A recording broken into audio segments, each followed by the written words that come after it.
maalmaha samee dhibtu suulaysiiyo siyaasiga waqtigu soo sidaan arkaa siyaasiga waqtigu soo sidaan arkaa xilka saara oo saara kasiya oo siya xilka saara codka siya xilka saara codka siya saakaba shakuur cabdiraxmaan cabdishakuur xilka saara oo saara kasiya oo siya xilka saara codka siya xilka saara codka siya saakaba shakuur cabdiraxmaan cabdishakuur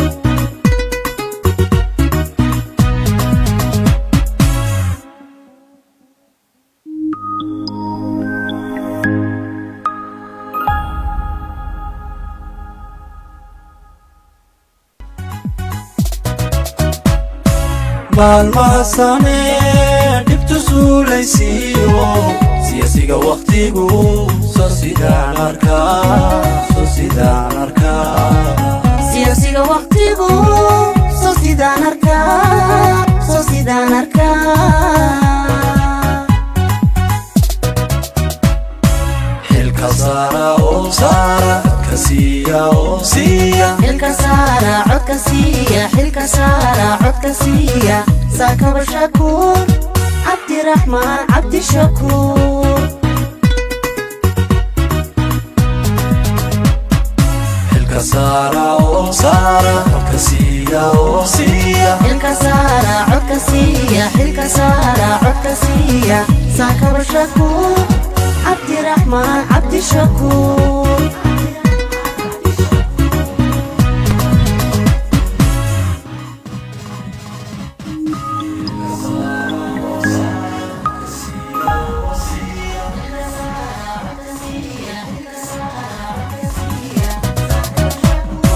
maalmaha samee dhibtu suulaysiiyo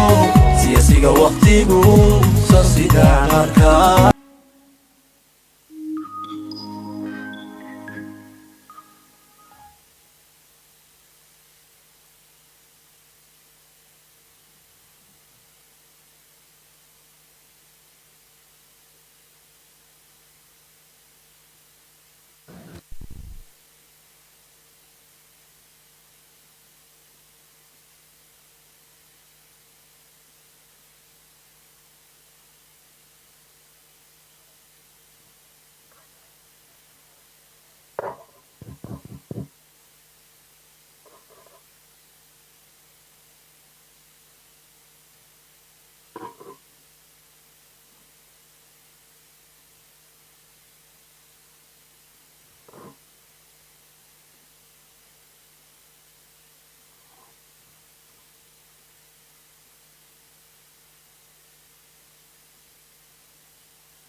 السلام عليكم ورحمة الله وبركاته. سؤال عوا قيب توريسي عمل بايس ومرتيلو بيه هاي برامية حسبي وتجير ما عشور السماء أجا وعمل أحمد عوا دون أما لجنة خصوصا استبدالات الدم في دون كرعي معهم أنا ده هو ده عوا دون خصوصا هاي سيدا الله سبحانه وتعالى وجعل كيسين استبدالات كرعي أفغانستان وضد سيكونية waxyaabo badan oo aan isgaynahay hadday tahay ciidamada 20 sano waddanka joogay anaga kuwa aan soo joognay 12 sano elite capture yiraahdo haldoorka ku habshay dowladnimada Afghanistan anaga haldoorka halkan wali dowladnimada meel sare aan gaarsiin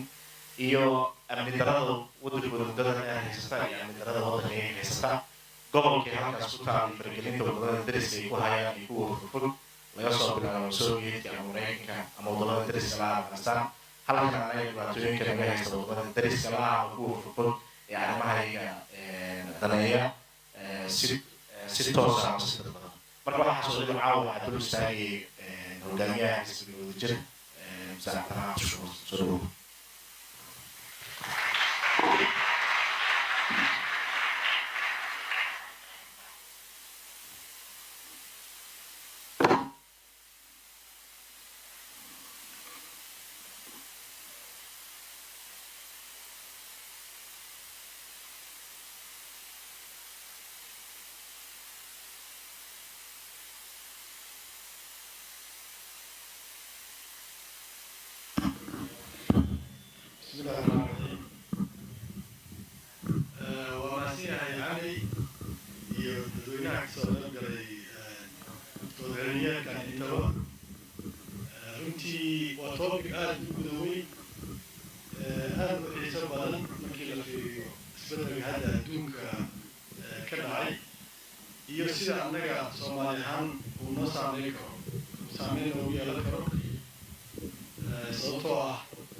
international politics ama siyaasadda caalamiga ama siyaasadda xiriirka dibadda yiraahdo waxaa saldhig u ah dowladda adduunka ugu weyn oo ah Mareykanka halka ay u guurto yaa waxay saamaysaa siyaasadda adduunka waxaana keenay waa dowladda ugu awoodda ciidanka badan dhaqaalaha badan teknolojiyada badan ugu diblomaasiyadda xooggan afarta wax ee ugu xooggan adduunka ayaa haysta taasaa marka waxay keenaysaa halka ay u dhaqaaqdo ama halka ay u leexato in adduunka oo ula leexdo sidaa la socono dagaalkii qaboobaa adduunka markuu dhamaaday ama intii oo socdaba loolanka ugu weyn wuxuu u dhexeeyey Soviet Union midoogii Soviet oo markaas la oran jiray hadda Ruushka la yiraahdo iyo dowladda Mareykanka u dhexeeyey meelo badan oo dunida ka mid ah ayaa loolankeedu labada dowladood u saameeyey laakiin fagaarihii ay ku kala baxeen wuxuu ahaa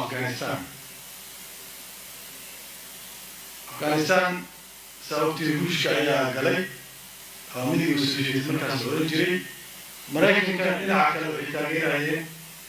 ururadii islaamiga ah ee dhihi jiray mujaahidiin Afghaan ama mujaahidiinta reer Afghaan ay taageerayeen Mareykanka saddex dowlad ayaa iska kaashatay taageeradooda dowlad dhalinyarada mujaahidiinta ah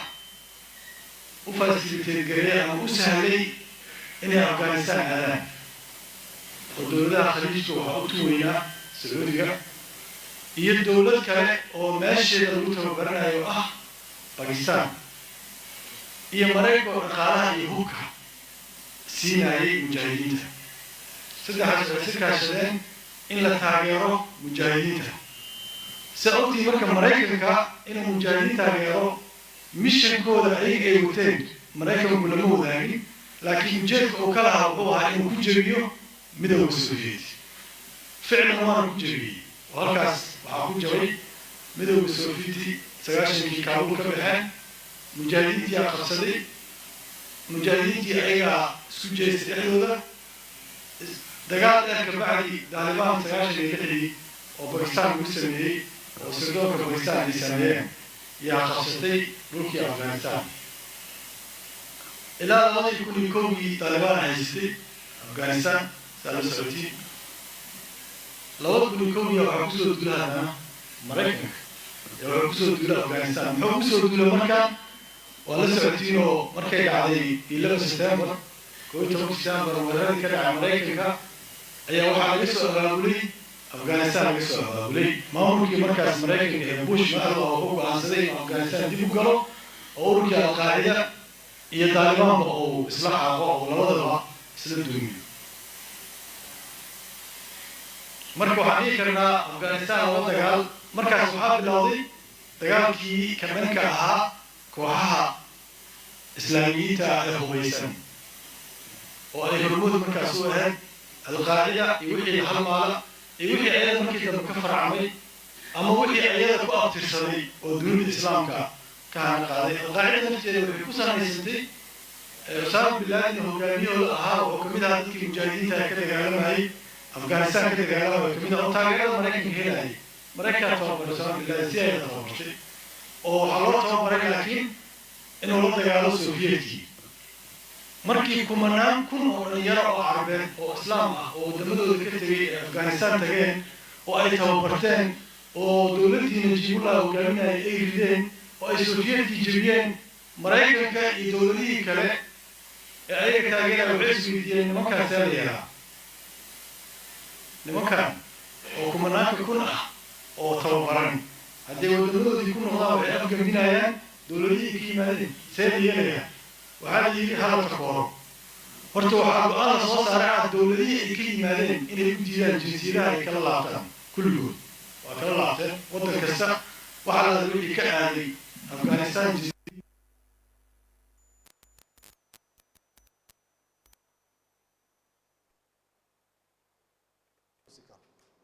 qabateeyo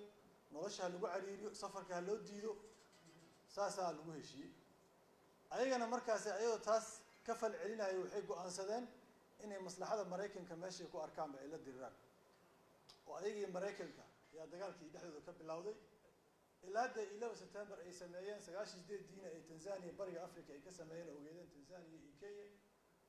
waxay intaas target gareynayeen dagaalka Yemen sidoo kale weeraro dhowr ka geysteen Sacuudiga dhexdiisa oo dadka Maraykanka expatriate-ka ama dadka ciidanka Maraykanka jooga dhulkaas degan xeriyahooda ay weerareen marka ayagii Maraykanka loo kala baxay markii waxay noqotay dagaal u dhaxeeya labadooda mar rab inaan taariikhdaas ku dheeraado laakiin 20 sano ka bacdi Maraykanka wuxuu ka gurtay Afghanistan muxuu uga gurtay su'aasha meesha taalo taas waaye oo anagana saameynta nagu leh muxuu uga gurtay Maraykanka wuxuu uga gurtay koow laba arrin u sabab ah midda koowaad waa daal laga daalay dadka Afgaaniyiinta ay siyaasadda dadka hogaamiyay waliba Maraykanka in ka badan 2 trilyan oo lacagtiisa oo yama lacag galbeed ka timid oo geliyay Afghanistan 135 kun oo ciidanna waa u sameeyay oo sida ugu fiican ciidan hadda jira wadamada middle size-ka ah u hubaysan loo hubeeyay waxaa kaloo ka shaqeynaysay 100 kun oo civilian ah oo reer galbeed oo Maraykan u badan yihiin oo qaybaha kala duwan ee dawladnimada ka shaqeynaysa joogtay mara waxaa jooga 120 kun oo ciidan oo galbeedka ka yimid maxaa marka keenay inay ka baxaan Maraykanka waxaa keenay waxaa laga daalay hogaankii siyaasadeed ee Afghanistan laga daalay maxaa looga daalay ayagu waa heshii waayeen dadkoodiina waa heshii waayeen dawlad wanaagna waa ka shaqeey waayeen ya maslaxadii dhan waxay ku soo koobeen waxay ayaga ka tanaadaan ayaga shakhsiyaadkooda iyo dadka eheladooda inay waxaan nepotism ka yiraahdo ama eexda iyo musuqmaasuq iyo ku takrifal awoodeed iyo waxaas oo dhan yaa looga daalay inay ka caafimaad qabaan waa arkeen marka wax isbedelay inay si jirin Maraykanka hadii si kasta ee dhaqaale kasta ay ku bixiyaan dalkan maxaa iskala midnahay meelaha iskala midnahay sheegi doonay kamid tahay arintaas midda labaad waxa waaye Maraykanka u soo jeesto arkay markii hore adduunka waa sheegay markii dagaalkii Qabow dhamaaday adduunka wuxuu noqday unipolar hal awood adduunka ka taliso noqday oo Maraykanka ah hadda awood kala soo baxday oo la eg Maraykanka maxaa awoodaha lagu qiyaasay adduunka waxa lagu qiyaasay afarta wuxuu soo sheegay ciidanka dhaqaalaha diblomaasiyadeed intay laagtahay iyo tiknoolajiyadeed afartaas ba dawlad aan Maraykanka ka yareysanin ya hadda soo kororto oo China la yiraahdo ama Shiinaha Maraykanka marka siyaasadooda arrimaha dibadda awal halista ugu weyn ee siyaasadooda arrimaha dibadda ama national defense policy-gooda markii la dejinayo laga soo bilaabo 2011 ilaa 2018 waxay ahaa jirtay argagixisada hadda waa laga dejiyay waxa loo bedelay inay tahay Shiinaha wax qarsan ma waa dokumentiyo qoran waaye oo public ah marka shiini hadda waxay u arkaa inay halista xaggooda ay kaga imaanayso ayaga Mareykanka marka energy-goodii dhaqaalahoodii iyo hantidoodii iyo diblomaasiyadoodii iyo ciidankoodii hadda ka bacdi waxay rabaan inay loolankaas ay ku jihayaan waxaa jirta awood aan aad u xoog badnayn oo ruushka ah laakiin ku filan wax la yiraahdo disruption inay Mareykanka ay dhibaan oo carqaladeeyaan masaalixdiisa meesha ku arkaanba China oo kale ma aha oo awood taasoo kale ruushka ma laha Soviyetka wagi oo ahaa waa laga yaabaa laakiin hadda awood intaas la eg ma laha ruushka laakiin wuxuu ku filan yahay qas iyo Mareykanka inuu dhibo iyo inuu jaha wareeriyo labadaas iyo hadda Mareykanka waxay u noqotay mudnaantii waxaa kaloo soo baxay waxa la yiraahdo pandemic cudurradan faafaya oo halista ah oo ka imaanaya biologicalka waa biological warfare waa dagaal hadda waxaa la isku haystaa COVID-19 viruskan ma dabiici ah mise waxaa laga keenay laboratory laga keenay Shiinaha waa lagu haystaa inay laboratory ka keeneen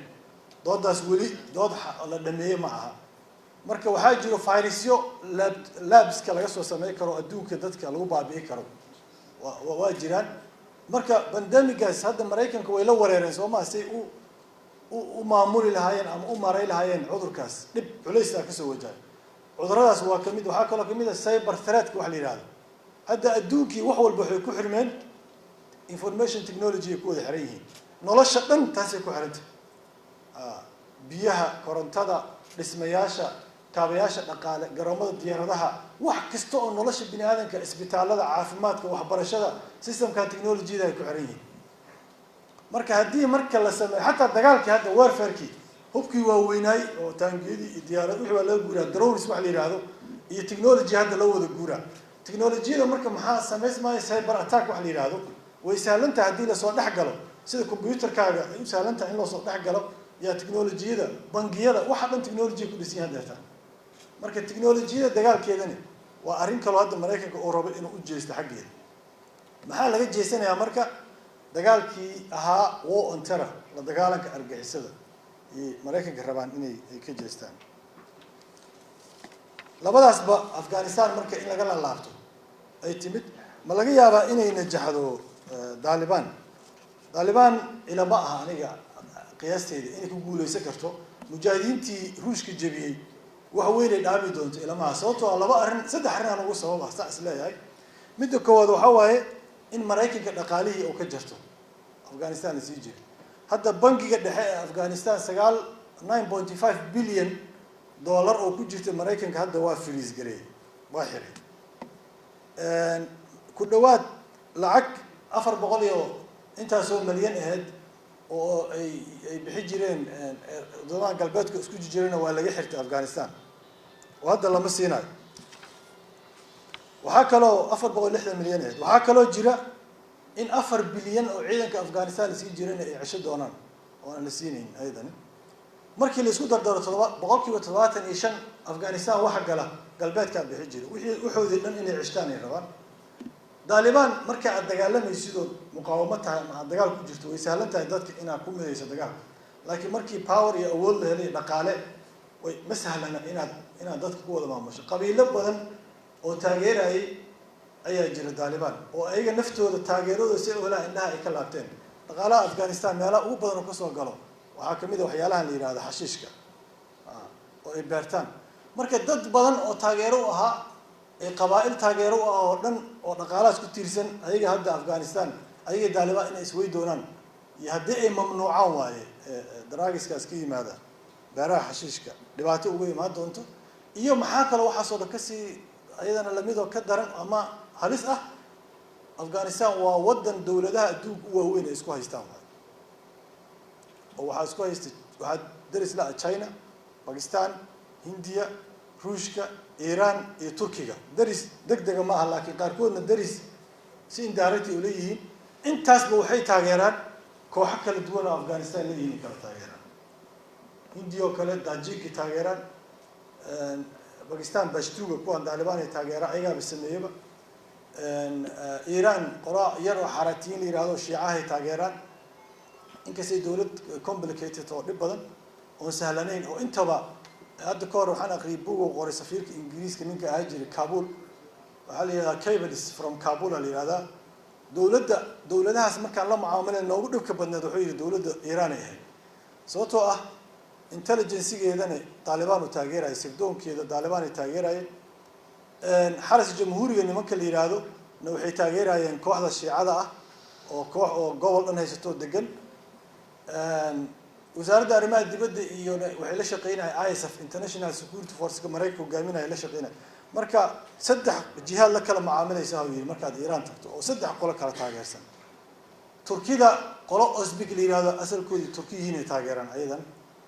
marka waa wadan marka Ruushka Jaynahana waxay dhex maraan Pakistan oo ay yihiin alliance saa marka u fahantaan Aasiyada dhexe iyo koonfurta Aasiya dowladaha isku hayo Pakistan waxaa la jiro Shiinaha Ruushkana wuxuu taageersan yahay Hindiya isku dhinac yihiin iyo Mareykanka xataa Hindiya isku dhinac yihiin marka waa dowlado waaweyn oo quwado shisheeye ah oo iswada haya ay ku hareeraysan yihiin taasna marka waxay ka dhigaysaa marka Taliban dadka ka soo horjeedo dhanna dowladahaas u taageeri doona si u kala jiraan uga kala jiri doona marka ayada nafteeda waxa la yiraahdaa governance-ga in wax la xukumo uma sahlana doonto ayada nafteeda culays xaggaas ka soo wajihi doona maxaan anaga isaga midnahay iyo ayaga oo Afghanistan oo lamid ah anaga hadda halis nagu noqon kara waxaan nagu noqon kara in laga daalay dadkeena elite-ka siyaasadda ama waxa la yiraahdo nukhbada siyaasiga ama hoggaanka siyaasadda isku soo wada koob in adduunka hadda uu fatiig waxa la yiraahdo oo daal laga joogo sida Afghanistan oo kale oo hadda waxaan maraynaa ciidanka ajnabiga 2007 imaadeen waa 23,000 adduunka 1 bilyan oo ku bixiya sanadkii 1 bilyan humanitarian development ku baxda Soomaaliya marka wax ka soo naasa cadaanayna ma jiraan oo dawlad wanaag Soomaali xaggeeda ka soo socoto ma jirto oo anaga siyaasaddeena haddeertaan siyaasadteeda waxa waaye qofka wuxuu siyaasad ku helaa ama siyaasi ku yahay ama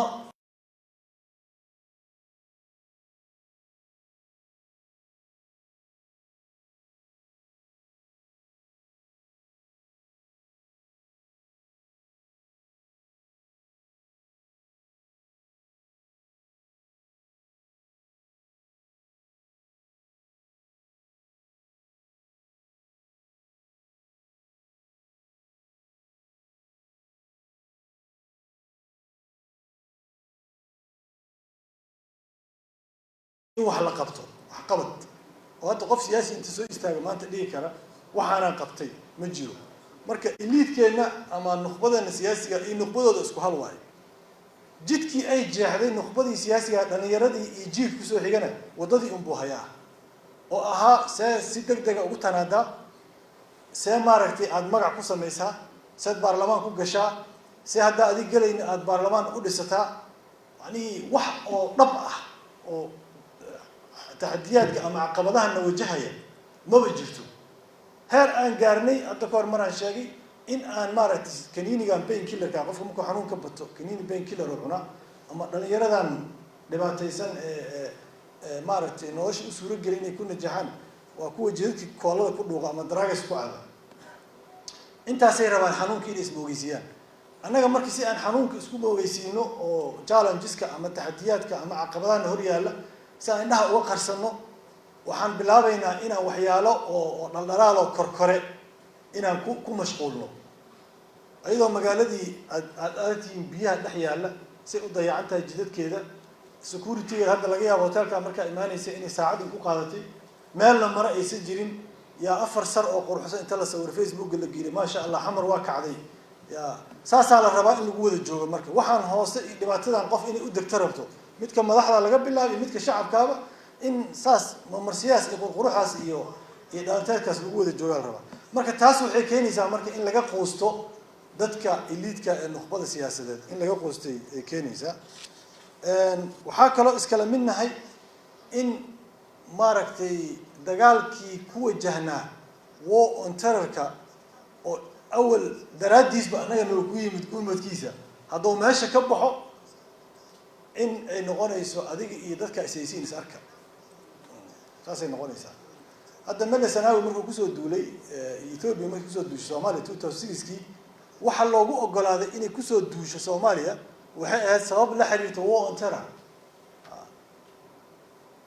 maraykanka marka waa lagu maalayay dagaalka la dagaalanka argagixisada waxay ahayd wax lagu maalo oo dowladaha gobolkana ha ahaato ama adduunka waxay maraykanka ku maalanayeen dagaalkii waxaan ku jirnaa argagixisaan ka haynaa lahay maraykanka waxa lacagta looga qaadayo dhaqaalaha looga qaadayo abiyuuska oo sameeyay dhaha looga laabay waxaasoo dhan waxay ku saleysnaayeen in dagaalka la dagaalanka argagixisada daraadeed maraykankana sidii u dhacdaba 11 September asaga naftiisa dowlad ahaan wax kasta oo asaga wax u qaabeeyay la dagaal argagixiso hadday tahay IDC loo sameeyo hadday tahay bangiga haddii aad bangi furinaysa maraykanka dhexdiisa haddaad qaxootito soo gashay maraykanka security-ga hay-adaha nabadgelyada sida loo dhisaan gareeyay safarka wax walba oo maraykan dadka maraykanka waxaa lagu xiriiriyay la dagaalanka argagixisada lagu xiriiriyay qaabkaasaaba loo dhisaan gareeyay xataa dhismayaasha wax kasta waxaa loo dhisaan gareeyay la dagaalan argagixiso marka dowladihiina marka taasaa lagu baadaya marka dowlad kasta oo dhaqaale ka rabta ama taageero ka rabta argagixisada aan la dagaalayna haddii marka maraykanka oo priority-giisa ama mudnaantiisa ka jeediyo dowladihii ku noolaa la dagaalanka argagixisada meeshaas waa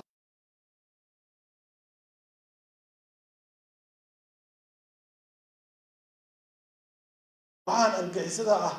oo horarka ah oo dadkeeni maalin kastaba 1500 300 jiif ku leenahay ay ku qabsan lahayn dalkeena oo nolosha yarta hadda abuurantay oo soo kabashada leh aysan u baabi'in waa ina anaga si dhab ina ahaano waa ina u aragnaa dowladnimada iyo siyaasadda inay tahay wax serious ah wax dhab ah oo dhalateed ahayn wax lagu macaasho ama magac lagu sameeyo ama meel lagu joogo ama fagaarayaal lagu imaado inaysan ahayn oo ay tahay matter death and life nolol iyo dhimasho inay u dhaxayso inay tahay wax igu sawir ah iyo xagee aniga laga sheegay inaysan ahayn wax oo dhalanteeda oo dhalinyarada ay daba socoto jiilka soo socda kuwii horena ay ku dhex fashilmeen oo geed biyo ku dhex qalalay aysan noqonin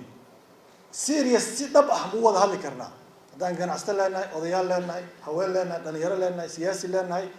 halista nagu soo socoto ma wada arki karnaa mise hal maraa sidii diyaaradihii arkayseen Afghanistan dhayaha looga dhiganaa la wada raaci doonaa oo dadka argagixisadahu sababtoo argagixisa marna ma ku turayso nin kon qofoodo dhalinyaro oo innocent ka dili hal maalin oo xataa wax yaro dareen aan lahayn ama 100 ama 80 maalin ka is agdhigay oo qarax ka shaqeynaa hadduu ku qabsadana waa ka sii dareen marka halista nagu soo socoto ma arki karnaa dadkeena elite-ka ama nuqbada siyaasiga haddii arki weysid annaga ma tusi karnaa dadka shacabka ma tusi karaan indhahana ma kala qaadi karaan oo ma dhihi karaan mise waxaa lagu mashquulsan yahay hadda doorashaan ku jirnaa iyada dhan waxaa lagu mashquulsan yahay baarlamaanka meeqaa iga baxe meeqaan hela meeqaa iga soo gashay meeqaa aan heli doonaa aniga intee ka dalaalaa intee ka sameeyaa waxa dhan ba waxaan ka dhignay siyaasadii oo nolosha dhabta ahayd ku xirneeda waxaan ka dhignay wax laga beec mushtaro adduunka markuu saas kuu fiiriyo marka oo aragto inaad rotan tahay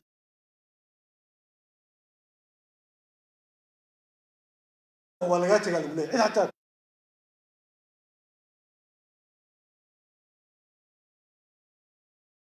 Taliban ay ku galeen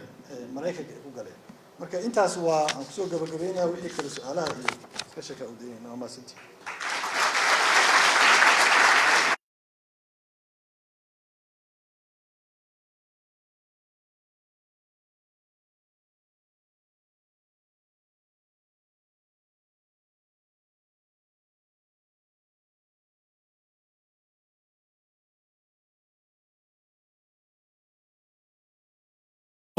awoodaha isbeddelaya Afghanistan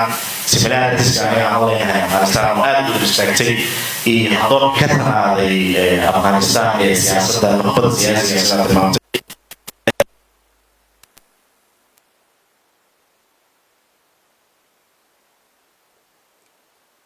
dariska u dhow iyo dariska ka fog sida ay siyaasaddu u faafayeen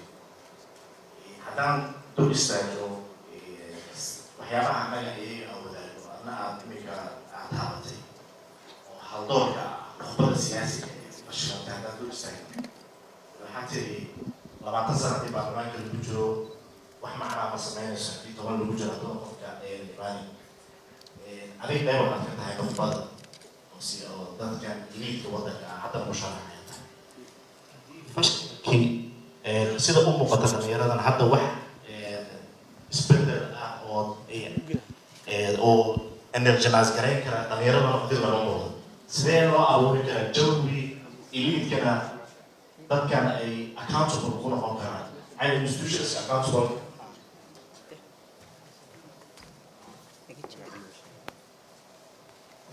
وسؤال مهم لكن جوابت الكلمة معها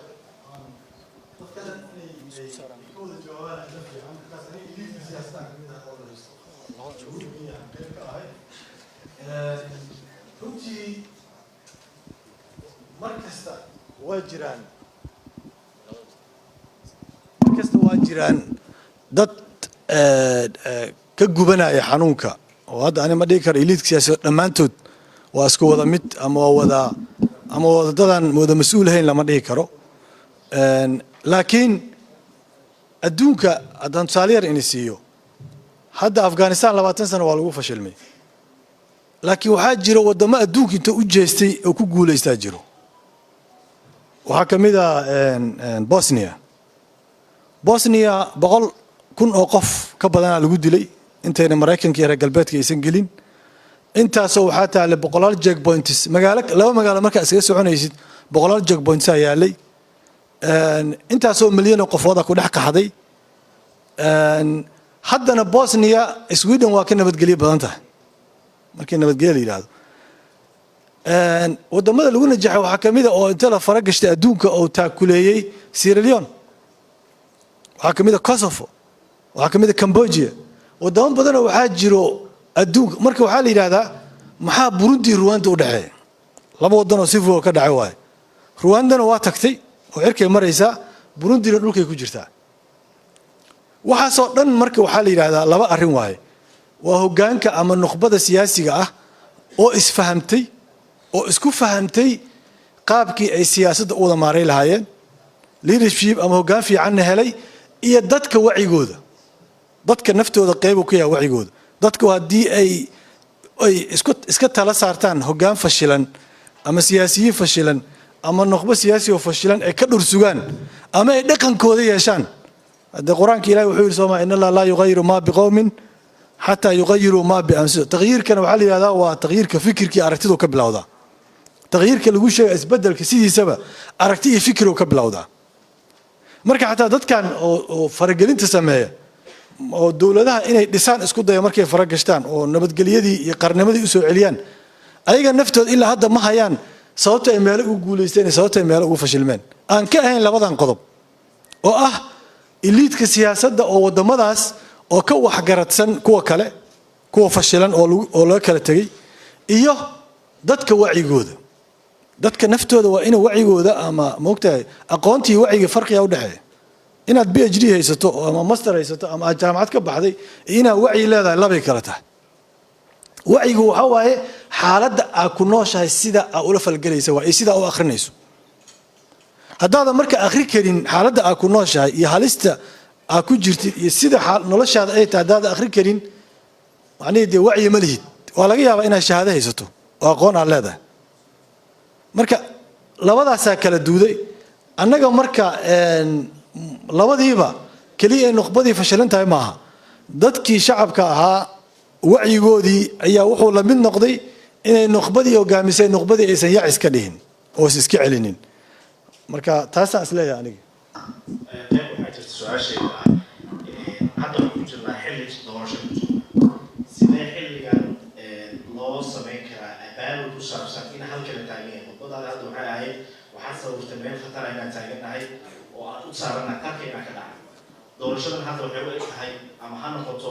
dadka musharaxiinta ee raba inay bilada tagaan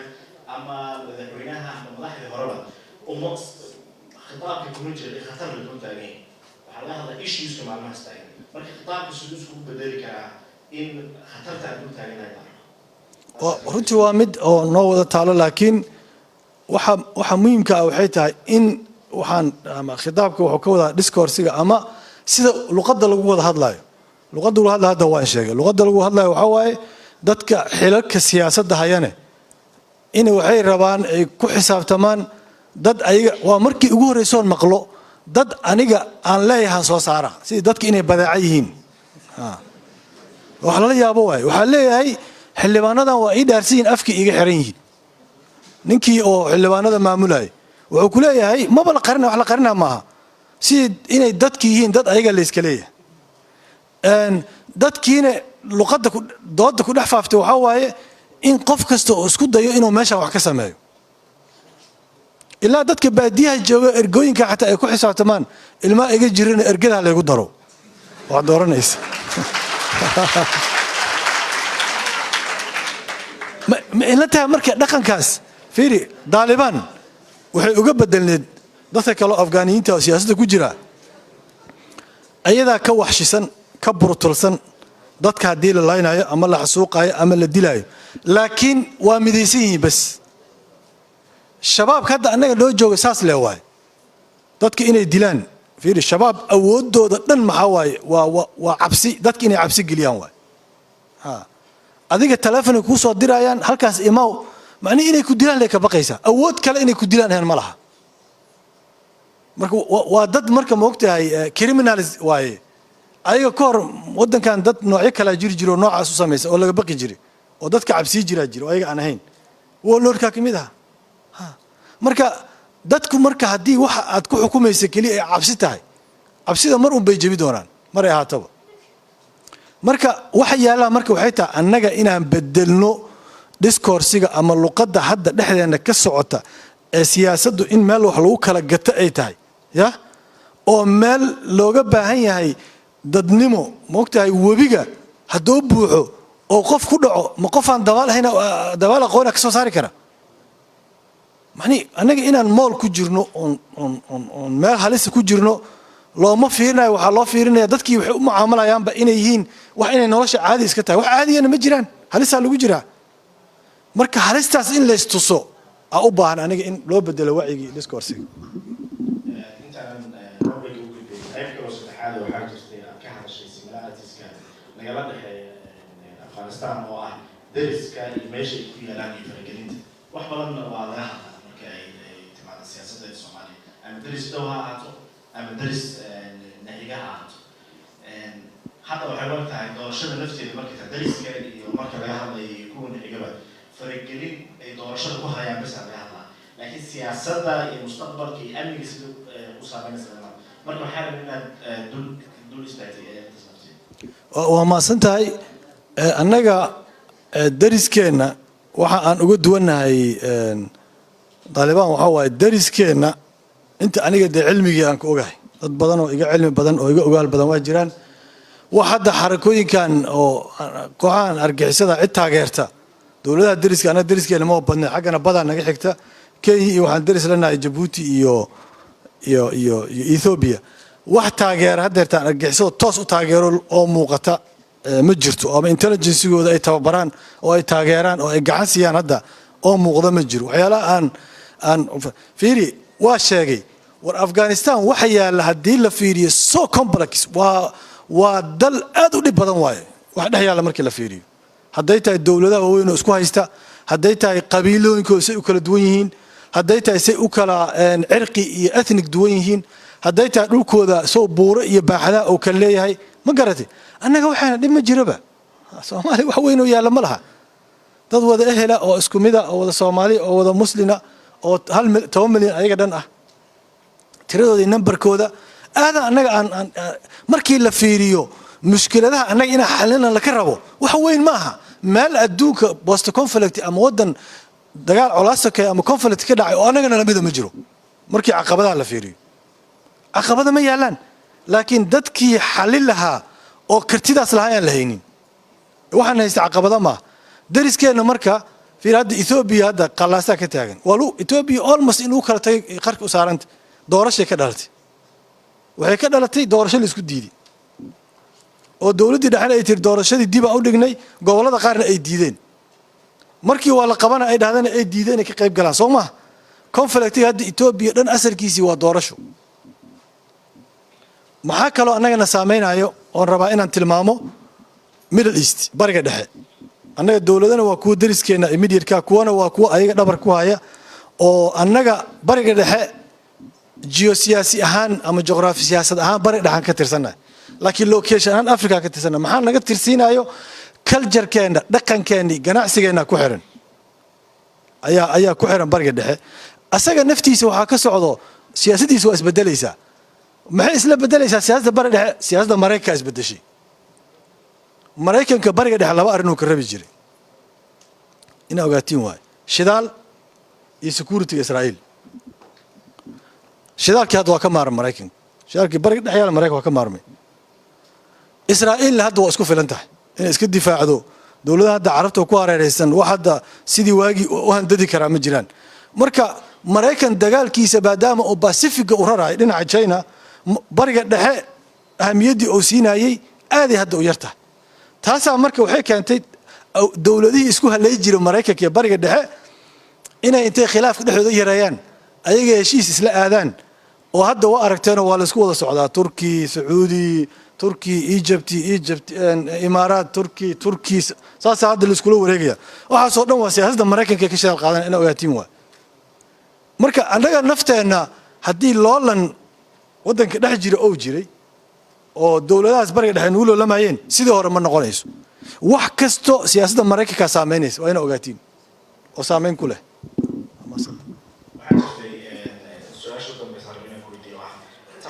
top down approach loo xalinaya wadamada failed state anagoo kala ah in hadda laga guuray noqonay meesha loo guurayna la garanay maadaama ninkii fixing failed state hore uu ka cararay meel wadankeena hadda tan xaaladaas oo kale lagu tijaabinayo ama international community ha caawiso ama election laga shaqeeyo maxaa is leedahay adiga ahaan hadda maadaama inaad bayaanisid sida ay tahay top down kan ama international community anoo keento madaris anoo keeno qaabka next way forward ka oo ah in dawlad loo dhiso sida iyadoo kale والله أدونك وحكوا من عمي أدونك أنا جنا سافر قشتي إذا أساء كاني نقال أساء كبحية دولة دين أساء اعتراف سن أساء الشركة وقبتوا لندن يبراسلس يمالها سجية security council كمالين كستبريف in every 3 months أساء رجيجة وكبحية UN mission الجوجا وحصلنا أدونك كاني هدي مركز أدونك نجا قوستو ما أنا جا نصاب بحياة وايس وأشي إيمانيس هذا أنا من هذا علم السياسة ثيوري كوها أنا مي هي رنتي أو ثيوري بدن هاي لكن حالة هذا إن قلنا أي مقطوم فرصتها نهري لنا أي أدو يرين هذا وإن أجانا لبدي أرين أو صابته إن أدوك أو نلجوج هذا ماشي كبحين إن لسي جوجو ونقال نقولسي بحي أو تغير نلسيسيو أو كلية ما دتك وح وضع لقيها أرمى security سياسة كلية وجو humanitarian كا وجو بدنا أدوك بحي هديتها عافمات كهديتها وحبرشة هديتها بيها هديتها food for work دتك مساكين تا ولا حاجة لو تورا موبايل كا وحصلنا هيك بحي ها مركا هدي مركا أدوك أو نيقوستون أركو ده كان جارين أو هرؤسوا إن هاي نباتوينا أنا سوي جيد أنت مركا محنوبة هاي وحنوبة إن براروجنو واحد اللي هو براروج وحال يجري ولا تدا عود يجري الصحوة الإسلامية صحوة براروج وايس أما براروج اللي باين هدرتان براروج سياسة اللي باين وإلا براروجو ماشى للتغيير هدينا إليت كي سياسة وجين كي سياسة يسب براروج هنا أنا إنا براروجنا اللي باين وأيق أنا كوها لين كلي إسبدل كاس سيدا أنا وحالي فرصة ضايع عقبضها مركزتو واسكو ديلترينين ووصلنا إلى كميتين اسكو ديلترين هذان هدي مركز فرصة لقى فائدينه عقبضها يراد هدي لقى فائدة وهي فرصة هنا عقبضها هبطة أنا مركز فرصة وحلوقة فائدينه وأنا صامران لكنه الكيوم فائدة الدورة شدي قدام مثلا 2017 كميدا سيد الله تاجره جانكي لدورتي لو سو دويي دتك أسو دويين loo taageeray adduunku garab istaagay loogu soo baxay dawladaha adduunka oo dhan isugu imaadeen oo loo farxay wax caadi ma ahayn laakiin fursadaas waa la lumiyay sababtoo ah laguma salaynin loogama faa'iideynin sidii Soomaaliya wax looga qaban lahaa sidii ama siyaasi loo barbixi lahaa ama mid kala saaxada looga saari lahaa ama mid cusub loo sameeyay lahaa ama maaragtay gobollo nabada loogu duuli lahaa waxaas laga shaqeeyay marka adduunku waa kuu jeedaa haddaada marka aada qaangaaraynin laba mid waaye in haddee laguu taliyo oo toos lagugu taliyo mana u malaynaa inay dhacayso ama in lagaa tago kaasaa sahlan oo annagii marka taxadiyaadkii caqabadaha aan si toos isku wajahno laga yaabee markaas haddii markaa ay dad meeshaas ka soo baxaan iska celiya argagixisada meel iska saara cadowga dalka kusoo duulay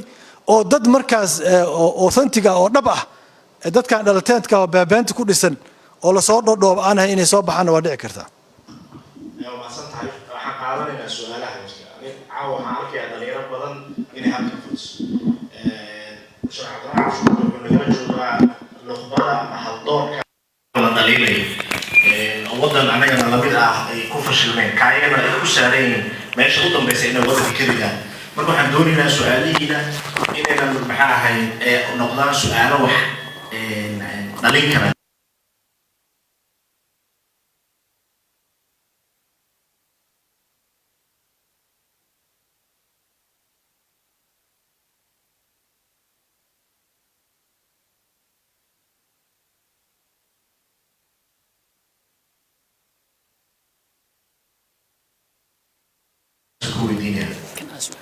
saddex soo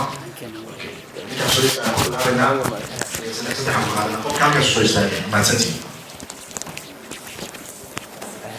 معنا وحنا إياه كان وحير سؤالها كعن قفنا وصار كعن كمان كحرة كعن كتذكر وين هذا أصلا وحرها ولا أنا كي وحرها يحتاج يسوق بسم الله طيب السلام عليكم في العاد يوم دوني عبد الرحمن عبد الرسامي وأنا صنت هاي طبعا طبعا أنا مسؤول معين ومدرس وأبواب الصومالية ودخل يرى وفي الحوض دخل إلى وحقتان إلا لكن ما كان يقول معهم waxaan rabaa inaan dhowr su'aal waxay tahay haddii markaan ahaantaada ka hadlo su-aashaas su-aal muhiim diyaar u tahay dhalinyaro nabadda ka shaqeysa inaad tallaabisho su-aasha koowaad maadaama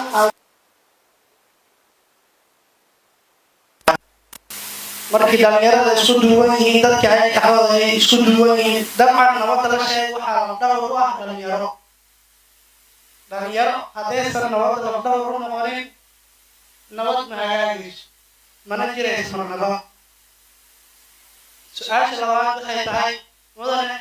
waxaa sheegtay inay jiraan fursadahaasoo ah mararka qaarkood sidii hadda aa sheegtay 17kii doorashadii kadib mudane ma mar doorashadii la qabtay ee qofkii lagu kalsoomay ee aan la ogeyn may fursad u tahay in laga faa'iidaysto mise intaan la dooranin ka hor qofka in laga faa'iidaysto ee la ogaado wuxuu yahay wuxuu gala wuxuu gudo waa mahadsantahay adaa mudan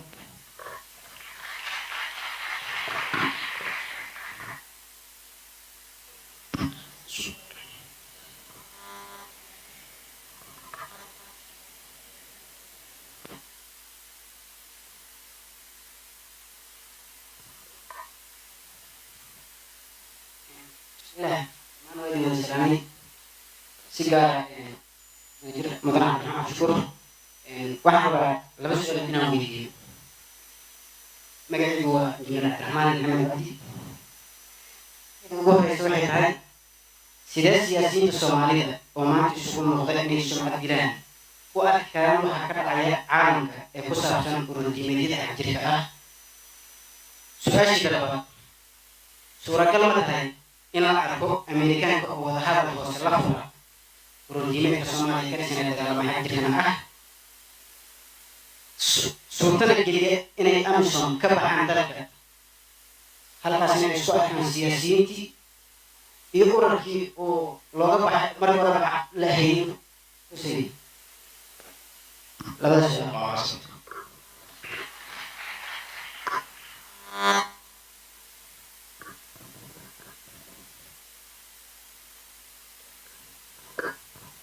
أهلا السلام عليكم يبقى ما نقدر نقول كان هذا المادة مركونا حالك لكن تاني نقدر نمشي وتجيبه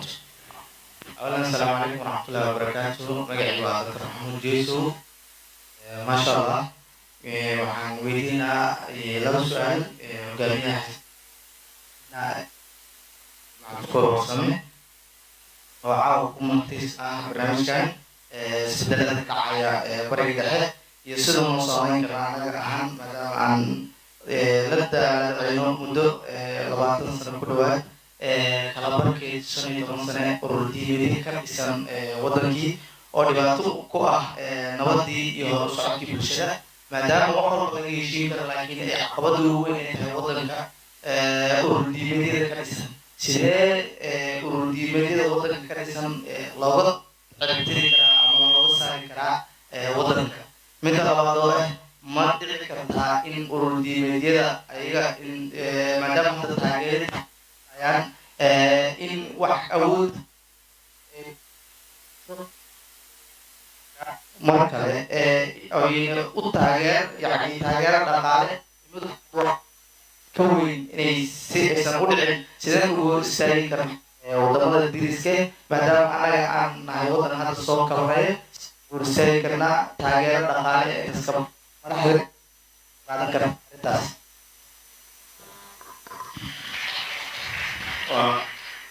ونيشن سؤالها عن الجواب مركز definition هذا اللي هذا استعمالها هي خاص بي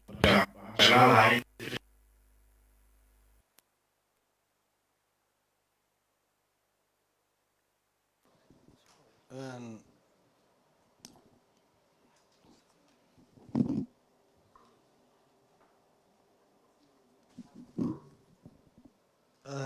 diyaar ma u tahay in oo dhalinyarada abaabulo runtii waaba ka shaqeynaa dhalinyaro abaabulkeeda waa xisbi u furnay oo wadajir u sameynay oo intaasana aan u taagnaynba waa in dadka la abaabulo oo la wacyigeliyo shaqadeedana haddeertan waaba ku jirnaaba waa laga yaabaa sidii la rabay inaysan noqonin laakiin sideedaba dadka dhalinyarada ah hadda markii la dhahayo waxaa dhacay dunida carabta waxaa ka kacay Arab Spring ama maaragtay rabiic alcarabi ama gugi carabta waxa abaabulay dhalinyaro ahaayeen oo ayaga sidooda isku organize garay waliba dadka nukhbada oo siyaasiyiinta ama ururada siyaasiga hogaamiya ayaantii hore dhan maalmihii dhan waa ka shakisnaayeen kacdoonada noocaas ah oo waa diidanayeen hogaamiye kooxaadka markii la saaray waxa saaray waxay ahaayeen dhalinyaro oo magaaladan dadkii saaray dad dhalinyaro ahaayeen mar kasta dadka dhalinyarada waa awood aan laga maarmaynin haddii isbedel la rabo laakiin waxaa muhiim ah xaggee ku wajahan yahay marka awoodooda xaggee ku wajahan tahay meeshaas waa meesha muhiimka ah halkaasi marka awood meel sax loogu wajaho waa in horta dood sax timaadaa marka hore alla wax iska dhab wax la iska qaado kacdoon iska bilowda ma jiro kacdoonka ideas oo ka bilowda dooda ku xigta dadku inay waxa ka doodaan warsaan horta ma ku jiri karnaa in la isweydiiyo markay taas timaado oo dhalanteedka la isku moogeysiinayo waaqaca xanuunka badan la iska dhaafo oo dhabta la wajaho oo la yiraahdo seen wax u qabsan karnaa waa qabsan karaan dhalinyarada sababtoo kuwa hadda annaga nakadeeday oo dadkeena xasuuqaya oo argagixisada waa dhalinyaro waliba aan aqoon badan lahayn oo laga faa'iideystay ama duruufahooda ama si loo baran washgareeyey laakiin wax kale ma commitment bas ay la yimaadeen har iyo habeen waxay ka shaqeeyaan dad inay dhibaan ama ay wax dilaan ama ay wax maleegaan ama ay wax qarxiyaan marka waxay abuureen fiir wax la yiraahdo cabsi ay abuureen cabsidaas ay markaa ku shaqeystaan marka waxay u baahan tahay uun kaliya kuwa duurka ku jira dagaalamaya qoryaha haysta waa dhalinyaro ayaga naftooda waxay dadka dheer yihiin kaliya uun commitment oo waxaan inay naftooda u huraan ay afar saac ay ka shaqeeyaan iyo discipline iyo nidaam inay leeyihiin intaas la dheer yihiin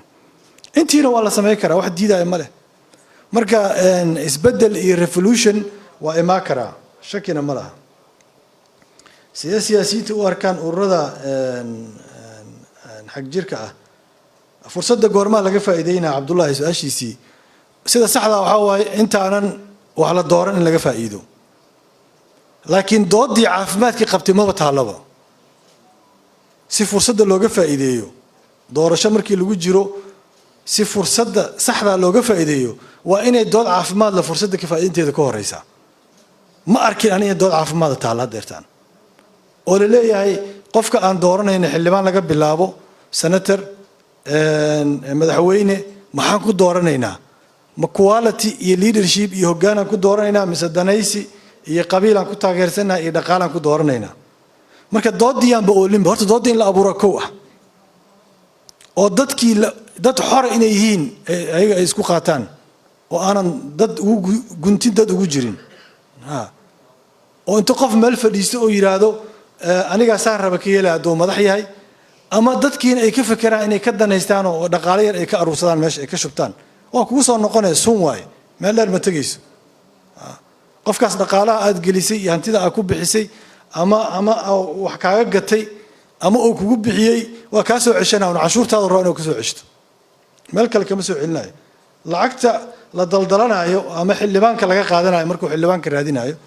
ama xildhibaanka markuu xildhibaan noqdo oo musharaxa madaxweynaha ka qaadanayo ultimately ugu dambeyn canshuur adiga laga qaadanaya laga soo celinaya meel kale laga keenaa mal ale waa deyni qofka ku keenaa ama dowlad ajnabiya siinaysa oo iyada ugu shaqeynaya danaheeda wax kale ma jiraan marka waa in horta discoursiga la bedelaa waan la bedeli karaa hadda adduunkii waxaa sahlan social media hadda wuxuu noqday awood oo formidable oo la celi karin adduunkii hadeertaan daalibaan ayada ku qabsatay Pakistan ogaada hub kaliya kuma qabsan social media kamid waxay ku qabsadeen markii la darsi marka wuxuu noqday awood oo noqday social media oo hadda wax lagu bedeli karo marka dhalinyarada waxaa la rabaa meel kasta ay joogaan kuwa hadda inta jooga kuwana maqlayaba waa in horta luqadda siyaasadda ee doodda ay hadda furan la bedelo horta oo lacagta iyo laga bedelo aniga qatara iyo anaa kursigii soo qaatay intaasan ku soo qaatay meeqa iga baxday iyo meeqa haysataa iyo luqaddaas in la bedelay u baahan tahay ma laga yaabaa in America uu leeshiyaan shabaab wax diidaa ma laha haddii daalibaan leeshiyaan maxaa diidaa shabaab leeshiyaan laba sharti bes ku xiran oo daalibaan laga saxay inay argagixiso adduunka ay ka shaqeyneen dowladaha dariskaana daalibaan saa ogtiin dowlad intiinan dhilka la gelin madaxda daalibaan dowladaha dariska oo dhan waa tageen China tageen Ruushya tageen Hindiya tageen Pakistan waa daalibaan ayada sameysay taas kamal ayada Turkiga tageen Iran ay tageen kulli waxa laga saxay in dowladaha dariska ay talaabo qaadi karin haddii marka kuwa shabaabka laga helo shabaabka maxay ayaga dhibkaysta waxa waaye ayaga al-qaacida ayagaaba sheegtaba hadda markii guriga Osama bin Laden la galay 450,000 oo dokumentiya laga helay markii gurigiisa ay dilayeen Mareykanka oo isugu jira codow duubay ama qoraal ama risaalo ama message ama wax uun dokumenti nooc raba ahaado wax uun la qoro la akhriyo nooc raba 450,000 oo waxa laga helay wax laga akhriyo uun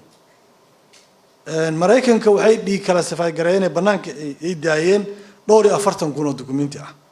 dad darsaa jira marka waqti ku bixiyay oo akhriyo 240,000 waxyaalaha laga helay waxa kamid ahaa in markay shabaabka dalbadeen inay al-qaacida kamid noqdaan oo Osama bin Laden diiday oo yiri maadaama dadka rayidka oo shacabka aalaysan annaga ma yeeli karno dad shacabka laynay inay naga mid noqdaan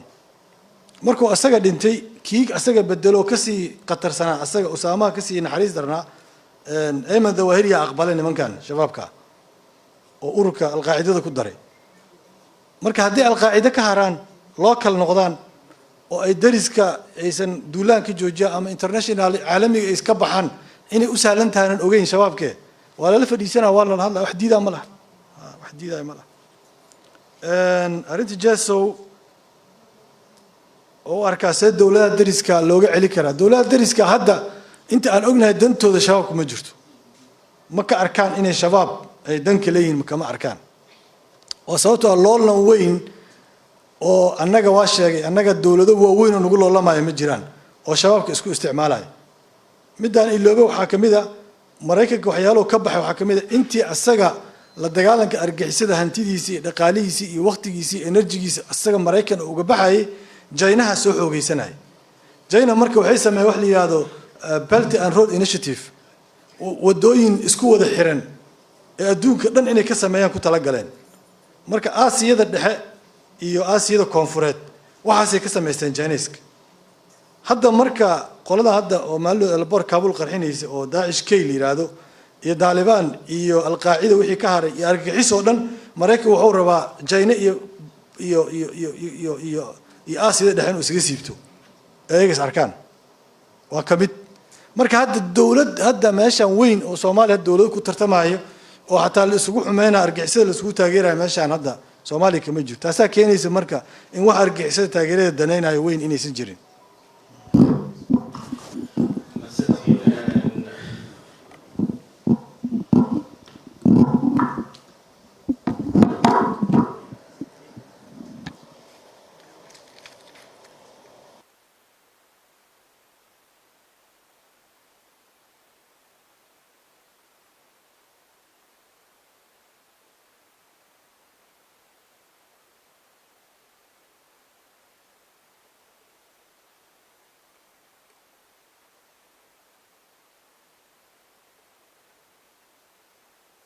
السلام والسلامة دمانتود أنا برحسنا يعني دمانتود سؤال بلد سؤال وحنا واحد سؤال منه وعسله وطالما ما نقرأ سؤال ما نقرأ سووا بقولنا هاي صوماليا سافروا شو جميعها يعني أفضل سنة عم سنة في صوماليا حبا نسان كلام هنا لو عطنا واحدة عمرها لسه تفرس كده lacagaha si la mid ah ayagana loo bixiyaa hadda news ku dambeeyay maanta loo baxay Mareykanka drones diyaaradaha ku jireen waxay qabteen baabuur oo sun ku jirto ay hor qabteen hal jeer oo Kabul marka Soomaaliya waxay ognahay waxaa la helaan al-shabaab baabuur waaweyn iyo hub waxyaabaha soo ka dhacay waxyaabo lagu sameeyay Soomaaliya kelima waxyaabo dib loo siyo كل وضمان يأربعة يوكسون دعان سوماليا دوكتا سيرتا سولوجيا صار ما كلي وأجنبي بدي ما بقص أنا دوك حكوجرا وقوة يبقى سوماليا يكوكي هاي أو أي سامي حالة شيء تذكر ولي بالسياسيين تسير أشياء يجمعها وعارك سياسي وعارك بروبلم سوماليا نتاعنا لجسد يجريها ولي سؤال كويسة قف سياسي دورنا الصومالي واحد بروبلم كي يكررتو يعمر وراء يعمر شقينا بيان شقينا شقينا وبرشة شقينا مية ممكن الدور لا إيه الصومالي دي كسر أي سرور كلا قف سود وتأنو صحيح قف بلد بروب إنه صحيح والصومالي بيجوجي وقام تأبدي 100% لسه تلاقي قوامته دي ما معي من أوبلوي سنة أو وقت مكو قري مؤكتة عدد كإليه تمرت إليه شباب مؤكتة وعيمي أصيك إنت أسير ما أنت شباب لو كنا أسيريه سال وأكيد ولسه ملكا كنت تكون ليه نقول سيمبرا نبي سوالف سكر بروبلم بتوجي جرام وعيمي وما أصلا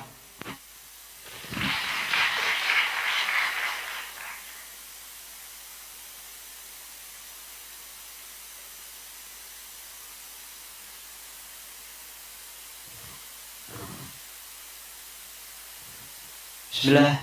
ولنا عن محمود راح علينا فيديو قدوميها السلام عليكم شرف مجلس البلدية الأميرة مرة قدوميها على هذا السؤال سنة ويديا وحال اللي أنت بدن سهلة شيء تتصور وتحدثنا وحكملها ترى قضايا له باهي أدوني جاي لاي وحاول هالقدر تطبح دورنا مركا haddii hadda taas lagu xisaabto dhalinyaradii meesha ku biiri lahayd ay tahay rag lacag haysanin mar walba meesha waxa kusoo lalaabanayo waxay tahay rag lacag haysto laakiin ka talinaya ninkaas lacagtiisa weli la tahay marka dhalinyaradii laga rabay inay bedelka sameeyaan oo Soomaaliya hadda dhibka haysta inay wax ka bedelaan wax ilaa waxay tahay odayaashaas kamid ah oo yacni mar walba taagan in hore loo dhaqaaqo oo sameeyaya in lacagahaas ku xiran boqol marka qofkii lacag ku imaadana marka hore wuxuu ku xisaabtamaa قف العك هلا لما يحكي السياسة مرة راح نقول عليه حتى من الهوين النقطة ما حكوا حل الأندرس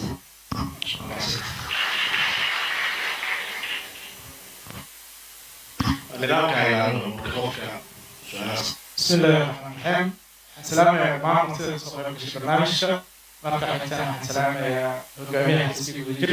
maxamed cabdishakuur musane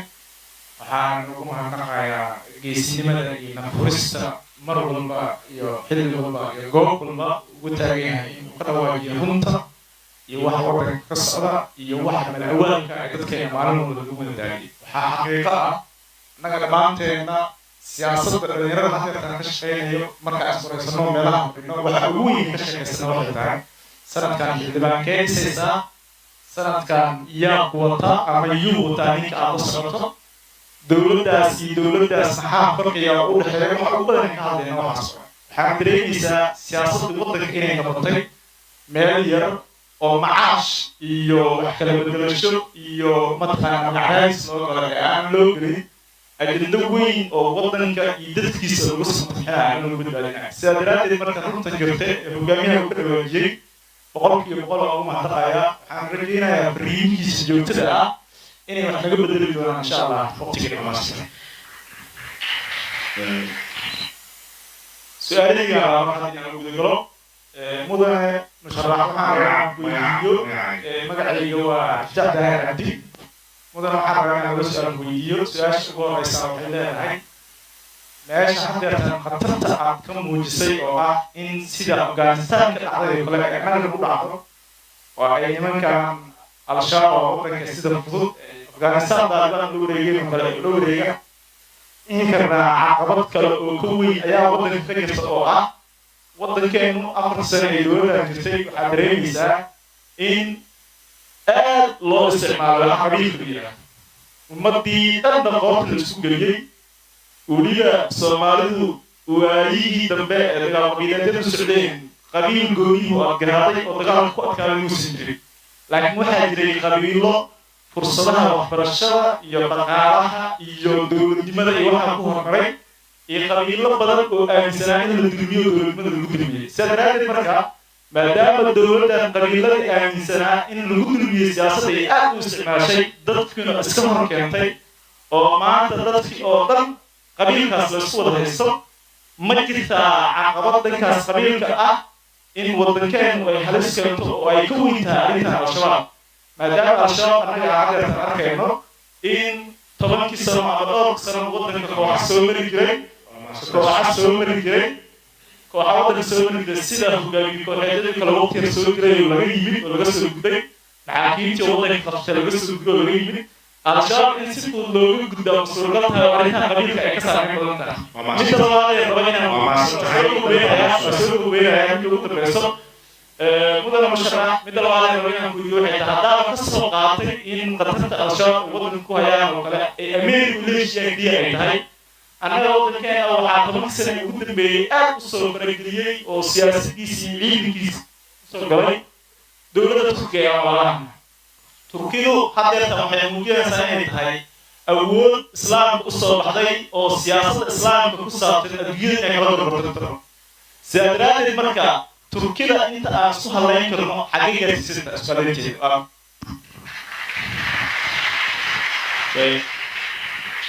su-aalaha way fiicnaayeen laakiin waxaa fiican specific in la noqdo say dadka kalena ay waqti u helaan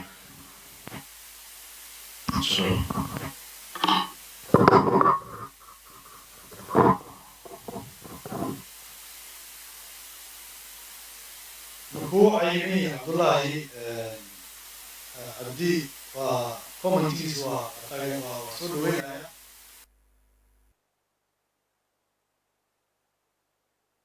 bulsho ahaan colaadaha nagu dheeraaday keliya ma keenin dad iliida ama nukhbada siyaasadda oo fashilan keliya kama imaanin waxyaalo kaloo caqabadana oo bulsho ahaan noogu dhacayna oo dagaalka sokeeye colaadaha sokeeye ay keeneenna way jiraan aniga 3 arrinaan xoogga saaraa inta badan oo maskaxdayda aad ugu soo laalaabata waa midda koowaad waxaan la yiraahdaa conspiracy-ga aragtiga waxa ku dhisan aragtida ku dhisan dhagar maleega la yiraahdaa conspiracy theory carabiga dadka akhrista waxay dhahaan tafsiir ta'amuriya la yiraahdaa oo maanta oo dhan qofka uu jecel yahay inuu ka sheekeeyo in shirqool loo soo maleegay Soomaaliya ay jirto oo maanta oo dhan la leeyahay waa saas waaye Soomaali inay dawlad noqoto lama rabo kheyraadkeeda la rabaa waa muslimnimada lagu haystaa wax kasta oo qofkaas dood ka keenana hadaa fiirisana dad intaba ah dad muslimiin ah baraaray hadii islaamnimadu ku haysto dad naga hanti dhaqaale badan ha baraaray oo kheyraad anaga dhulkeena ku jira ka badan haysta waxa la leeyahay geostrategic location ka ku naala qatar ay ku leeyihiin kuwa naga location fiican adduunkii hormaray marka xoogaa maadaama aan caajisnay oo taxadiyaadkii caqabadihiin hor yaalay aan xalli weynay waxaa sahlanaatay in la magan galo wax la yiraahdo aragtida ku dhisan dhagar maleega maanta oo dhan laga sheekeeyo inay dhagar maleegan tahay oo balaayana loo soo wado iskool yar oo meel ka furna maanta oo dhan lagu mashquulsan waxa leeyahay dadka lagu gaalaysiiyaa saana lagu dhigaa war 2 milyan oo Soomaali ah Yurub iyo Mareykan joogto hal qof oo la gaalaysiin kuma jiro dadka Yurub tagay iyo dadka Mareykan tagaa og war kaniisada iska gadaan gaalada aan wadan Ingiriiska ku noolaa jiray dadka Kirishtaanka haysta 4% waa Ingiriis diinta Kirishtaanka dadka haysta waa 4% dadka inta kale waa iska tagay diinta dadka muslimiinta gata kaniisada masaajidka ka dhigta markaas maanta oo dhan waxa leeyahay iskoolkaas dadka lagu gaalaysiiyaa oo annaga la ku soo duulayo diinta in la ka bedel rabaa in la gaalaysiiyaa rabaa maanta oo dhan waxa laga shaqeynaa marka wax ku dhisan ayada dhan aragti gaaban oo ayaga dhan dhagar maleeg ku dhisan taasoo waa nala hartay midda labaad nala hartay waxa waaye diinta nafteedu qalad badan loo fahmay kaliya ma aha kuwa nalaynaayo al-qaacidada ama al-shabaabka oo dadka xasuuqayo ku dhahay ilaahay dartiisa ku dila kun qofood inta meedkoo laga talaabsadaa waxa la ilaahay dartiisa u dhinteeba quraankana wuxuu tilmaamayaa in dadka muslimiinta looga digay markay maka aadayeen suuratu fatxi ku jirta ayada quraanka ahayd waxa la diidaa la yiri dad muslim oo iimaankooda qarsanayay ina si qalada u dishaan muslimiinta laga waaninayo meesha dad muslim oo la ogiyo intuu masaajid soo galo kugu dilo wuxuu ku leeyahay ilaahay dartiisa kugu dil adoo dukana marka kuwaas kaliya ma fahamkii qaladku diinta ogaada annaga xataa waa nagu jiraa oo xagoon nooga jiraa wax kasto nagu dhaco waxa leeyahay waa ii qornay ilaahay asagana shartana qadaray khayrkana asaa qadaray in la hodmo asaa qadaray in la faqriyana asaa qadaray in la caafimaadana asaa qadaray in cudur dhacana asaa qadaray mid ka dooranaysa aday ku taalaa laakiin hadaa maanta hore dhibaato ku jirtid oo adiga is dhibaataysid oo wixii ku dhaco dhan qadar alla waay khayrka iyo horumarka iyo barwaaqada iyo baraarahan oga waa qadar alle ilaahay subhanahu wa ta'ala sunnu dajiya koonkiisa wadaw jeexa qofkii qaada wadadaasna waa ku badbaadaya qofkii ka leexdana waa lumaya annaga marka fahamka qaldan oo qadarta aan ka haysano waxay keentay inaan wax mas'uuliyada aan saaraynin oo dad qeyr mas'uul aan noqonay maxaa marka mas'uuliyadii naga qaaday laba arin naga qaaday koo waxa naga qaaday dhagar waxa la yiraahdaa dhagar maleega oo rabno inaan mushkiladii dad kale u saarino iyo mar kale oo ilaahay xaqiisa iska caawilno oo wixii dib oo nagu dhaco dhan fiiri saxaabada markay ku jabeen Uhud saas yeelay maageen moogta ilaahay xaqiisa ma yaalir ma jirto awlo ma asaabatkum musiibatun qad asabtum mithlaha qultum anni hada qul huwa min indi anfusikum ali idinka in ka timaalayo mushkilada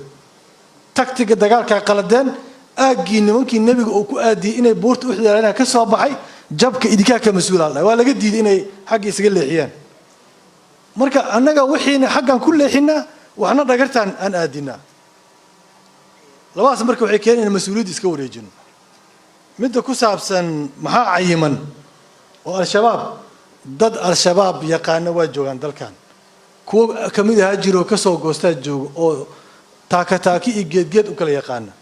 kuwa khibradeeda laha jooga waxa la laayaa waxa waaye hoggaan dadkii saxda ah shaqadii saxda u dhiibay bas aniga habiga sugunba in aan shabaab khabiir ku ahay oo nooga haysay yihiin iyo geeday kala seexdaan iyo say u kala yihiin iyo qabiiladii kala yihiin iyo deegaanadii kala joogan iyo ciidankooda iyo tiradooda kuwa yaqaanaa jooga shaqada in loo dhiibay bas ay rabaan laakiin haddii shaqada la isku siiyo wiilka anoo Facebook iga amaana anoo taageersan yahay anoo maaragtay dagaalka ila soo galay maalmii aan musharaxa jiro darbiyada sawirkay ku dhaji jiray haddii mas'uuliyadda u waaweyn dalka la isugu dhiibo soo dhibaato ma anoo isoo dhisay hay-addii ugu muhiimsaneeda intelligencega dalka ninka anu soo dhisay haddaan ugu dhiiba ka waran oo ma fiirinba wax khibrada ma leeyahay oo ninka hadda saaxiibka ayaa journalista ah oo ay yidhaahdo camay saaxiib ahaa jir ii qaba hay-adda nabadgelyada ka waran haddaa madaxweyne noqdo soo dhibaato ma waxa dhibaatada ay ka jirtaa fashalka meesha ka imaanaya meelkaas waay ee qofka hogaamiyaha asaga inuu wax kasta og yahay maaha dadka wax kasta yaqaan inuu ku shaqeeyaa laga rabaa meesha taala taas waay maxaa see looga hortegi karaa arrintan hadda oo monetized politics siyaasaddan lacagta laga dhigay waxa ugu yar oo looga hortegi karo waxaa waa in la cambaareeyo wax kale ha samaynina cambaareeya bas haddaad tabar kala weydiin dadka u xumeeya soo wax laysku xumeeya ma jiraan ha ogaada hadda wax fiican oo laysku xumeeyaa jira adduunka wax fiican oo laysku xumeeyaa jira wax xun maan laysku xumey kara waa laysku xumey karaa in la shaamgareeyo xildhibaanka lacagta qaadana ka laaluushka ka shaqeeya xildhibaanada xalaasha in la ammaano kuwa laaluushka ka shaqeeya iyo dalaalnimada siyaasadda ugu jira in la ceebeeyo la shaamgareeyo waa necab yihiin ma jeclo hebel dalaal waa loo siyaasad dalaalnimo ugu jiraa hebel siyaasad inuu ka macaasho ugu jiraa hebel waa nin xalaal oo saxa in la dhaho taasaa ilahay ini siiye awood waay awood waay awooddiina isticmaala kuwa siyaasadda ka laaluushay ka macaashay ka shaqaysana shaamgareeya kuwa siyaasadda aad ogtihi inay si dhaba oo daacadnimo oo sacrifice ugu jiraan amaana laakiin hadda maxay noqotay qof walba waxaan arkaa dad xildhibaano raadinaya macasaf sadiid oo aan asxaab nahay oon qaarkood aan aqaano oo nin madaxweyne dowlad goboleeda ay isleeyihiin kursiga ka rabaan ee maantoo dhan facebook kusoo ammaanaan dad waaweyn oo qaarkood PhD haystaan oo aqoon-yahanaa waay kursi ninkaas ka hel hogaamiyahaasna waa og yahay wuxuu ku ammaanaa inay been tahay oo soo taageertana waa og yahay maxaa ilaaha bixiyo mulkiga ilaaha bixiyo sharaf isaga noolow arrinta ku saabsan cabdifataax oo yidhi arrinta qabiilka iyo grievanceska waxyaalaha ee argixisada ku tanaado erey ingiriisa maqasheen laga breeding ground la yiraahdaa meelaha argixisada ay ku baraarto waxaa ka mid ah aanooyinka iyo tabashooyinka qabaa'ishka dhex jiro waa meelaha ay ka ganacsadaanba keliya maaha systemka dowladda maaha argixis al-shabaabka naftooda waa saas qabiilada dulman kuwa tabashada qaba kuwa aanooyinka qaba kuwaasay ay ka qortaan dadka oo ay ka faa'iidaan afghanistanna saas waaye qisooyinka marka akhriso waxyaalaha oo dhibaatooyinka keenay qabiilooyin dhan ay dowladda afghanistan ku cayaartay ama ay xumaysay ama ay si xun ula dhaqantay ama warlord ay ku fasaxday ma ogtahay 23 soddon iyo dhowrka state ama gobol ee afghanistan ka koobneed hogaamiye kooxda haystay hogaamiye kooxdaas markii qabiilada abuse garay jireen qabiilada marka xaggii aad option kale ma inay Taliban aadaan bas waay annaga hadda ilaahay wuxuu nagu ceymiyey qabiilooyinka Soomaalida ee hadda awood qaybsiga waxa ku taagsan shabaabka ma ogtahay qabiil ma aha deertaan ogow Taliban waa Pashto waa qowmiyad waay asalkeeda annaga kooxda argixisada qabiil muayana iyo deegaan muayana ma laakiin waxay ka faa'iidaan qofkii aana qaba ama qofkii tabasho qaba ama qabiilkii ama jufadii waa sax dowladda 4 sano hadda ka talinaysa dalkan sidoo kale isticmaalaysa dhibaato waa keeni kartaa waa laga faa'iidi karaa laakiin waa wax laga kaba karo haddii dadka loo jeediyo dib u heshiisiin haddii loo jeediyo caqabadaha dhabta ah oo hor yaalay taxadiyaadka la tuso haddii la iftiimiyo wax dhabta aan wada qabanayno haddii la aado waa la aadi karaa waana la xalin karaa isleeyahay turkida waxyaalahan sheegay waxaa ka mid ah turkida ayada nafteeda siyaasadeeda isbedeshay oo bariga dhexe sababtoo ah siyaasadda bariga dhexe saan sheegay maraykanka dagaalka yemen in la joojiyo xiriirka maraykanka iyo sacuudiga ay leedahay dib lagu sameeyo re-evaluation iyo iiraan inuu la heshiiyo maraykanka saddexdu Trump ka baxay waay taas marka maxay keentay in dowladaha sunnada ah de moogtahay bariga dhexe markii la joogo marne waxaa la isku haystaa culture ama diin oo sunni iyo shiica la kala yahay marka waxa keenay hadday maraykan iyo iiraan heshiiyaan turkiyadu waa ku qasban tahay inay dowladihii sunnada ay ishaayeen inay la heshiiso ku qasban tahay mediterraneanka dhinacan oo badan oo shidaalka laga helo hadeertaan mediterraneanka oo qaybta bariga waliba oo Greega iyo cyberka iyo Qobrus waxaan ay leeyihiin iyo iskaashiga iyo Masar oo ku biirtay inay Masar ka soo ceshato Turkiya ay ayada xiriir la sameeyay waxa keenay waxa kamid ah frontiga xaggaas uga furan iyo Joe Biden oo sidiisaba isnacib yihiin Erdogan oo weligood intuu joogay sanadka aleen Joe Biden wuxuu madax ka ahaa jiray weligiis foreign relationka sanadka Mareykanka madax ka ahaa isma jeclaan asaga iyo Erdogan marka Turki nafteeda inay xisaabaadkeeda muraajiciso oo ay dadkii bariga dhexe dawladii iskala heshiiso ay ku qasban tahay hadday marka expansionkii siyaasadeeda ay isfidinaysay aleen Turkiga Afrika isku fidinaysay anaga Afrika meesha aan ka galayno interpoint horta ogaada siyaasad walaaltinimo ka maqlay siyaasad walaaltinimo leeyahay adduunka ma jirto adduunka siyaasad waa maslaxad nin kula walaala inina kula ahayn ma jiro adduunka siyaasadda foreign policy-ga maslaxa hagto Amerikaanka waxay sheegtaa Europeanka qiyam value of democracy rule of law waxaasay sheegaan human rights waxaas dhan ay sheegaan sax waaye way sheegaan laakiin markay dan leeyihiin iyo markay dan lahayn waa u kala saaran tahay ina ogaano waa marka adiga cid kula walaala ama cid kula dhalatay ama cid oo tabasho gooni iyo walaaltinimo kugu soo gurmanaysa ma jirto haddii danta laga waayina waa laga laabanaya haddii danta la arkane waa lagu imaanaya marka ogow markasta waxa la iskula joogaa waa dan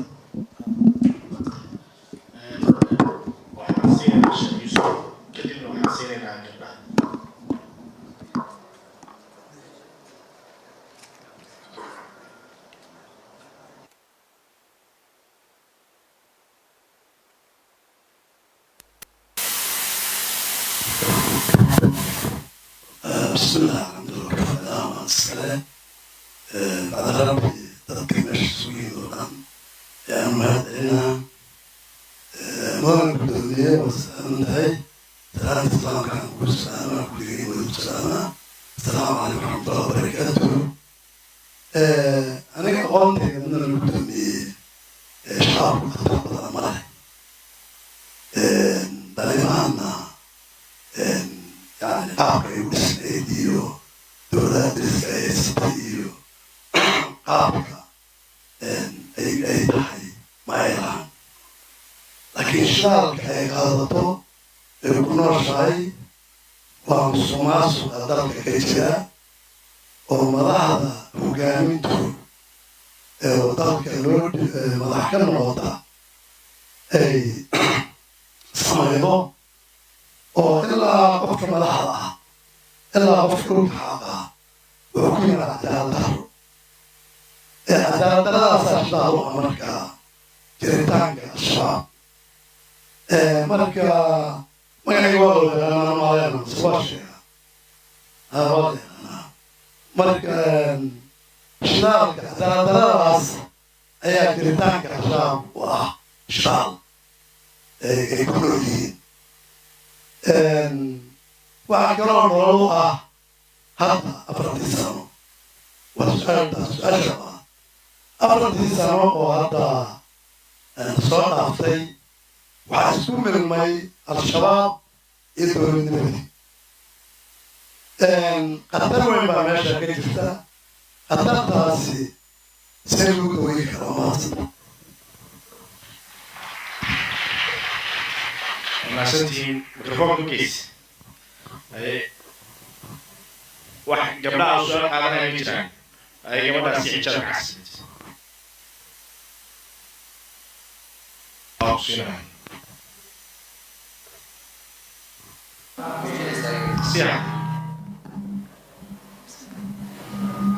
بسم الله السلام عليكم ورحمة الله وبركاته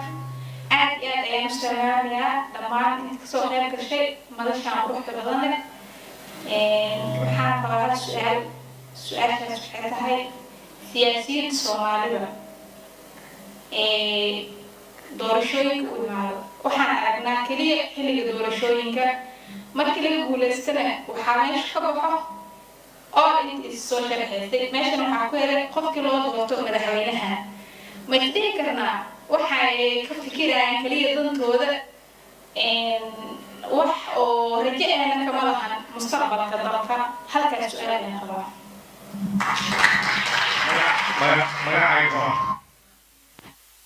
magacaygu waa axmed axmed maxamuud gabadha okay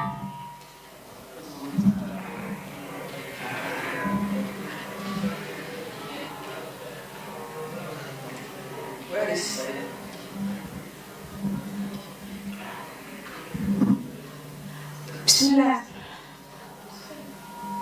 بسم الله الرحمن الرحيم وهرنا waxaan salaamayaa hogaamiyaha xisbiga wadajir iyo dhammaan kasoo qaybgalayaasha barnaamijka waxaan rabaa inaan weydiiyo mudanaha laba su-aalood labada su-aal waxay dhahayaan sidan mudane waxaan ognahay waddanka inuu aaday doorashadiina hadda laga qabo walaac anaga ka dhalinyaro ahaan dhinac walba waxay dareemayaan walaac dhinaca doorashada ah sistamku sida uu ku socdaa walaac looga qabaa habraaca doorashada meesha la aaday walaac baa ka jira marka su-aashada waxay noqonaysaa in doorashada sanad walba ilaa kasoo bilow macnaha madaxweynayaasha hadda sheekh shariif iyo xasan sheekh maxamuud iyo electionka systemka waddankeena inuu ku heshiin waayo oo maaragtay doorashada ay noqoto doorasho la isku raacsan yahay ma dhihi karnaa inay sababtay nidaamka federalismka ama system of government ee waddanka uu qaatay oo dadka aysan fahamsanayn ma dhihi karnaa su-aashaas waxaad dareemi kartaa hadda electionka hadda meeshuu aaday run ahaanti waxaa la dhihi karaa doorashada xukuumadda waddanka ka jirtaa waxay sababtay meel daran ayay waddanka ka tuurtay doorashadiisii meel waxay aaday aan la qiyaasi karinin su-aasha horta waa su-aashaas waaye su-aasha labaad yacni su-aasha labaadna waxay dhahaysaa sidaan ognahayba xukuumadda hadda jirta waxay xooga saartay oo ay mataqaanaa ay xoog saartay inay ciidanka dhisto waad dareemi kartaa inta guutooyin oo ciidan la soo saaray sida waran haramcad gorgor waxaas oo dhan ayagoo ay jiraan haddana aysan hal marna aysan qaadin inay argagixisada ay la dagaalanto oo ay ku hujuunto siyaasiyiin maxaa sababi kara macna ciidanka maxaa loo dhisaa su-aashaas ku socota waa maasantaha waa maasantaha hal gabal kale ku dara okay waa ninkaasi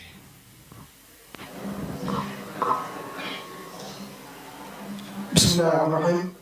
أولا السلام عليكم ورحمة الله تعالى وبركاته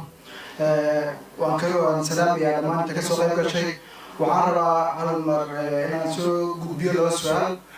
su-aasha koowaad waxay tahay markii doorashadii 4 sano ka hor la qabanayay kabasitiga dowladda iyo u diyaarsanaanta shacabka inay kala weynaayeen maanta maxaa uga bedelan tahay sanadka 4 sano ka hor markii la qabanaya doorashada su-aasha koowaad tan labaad waxay tahay waxaa jiro su-aasha kala ujeeda oo kulan waxay rabaan dhaqso waxaa jiro wax walba oo samaysmayo sababo ay ka samaysmaan jiraan daalibaan iyo shabaab neejarka ay ku samaysmeen waxay kala duwan yihiin liibaan abdul asmaan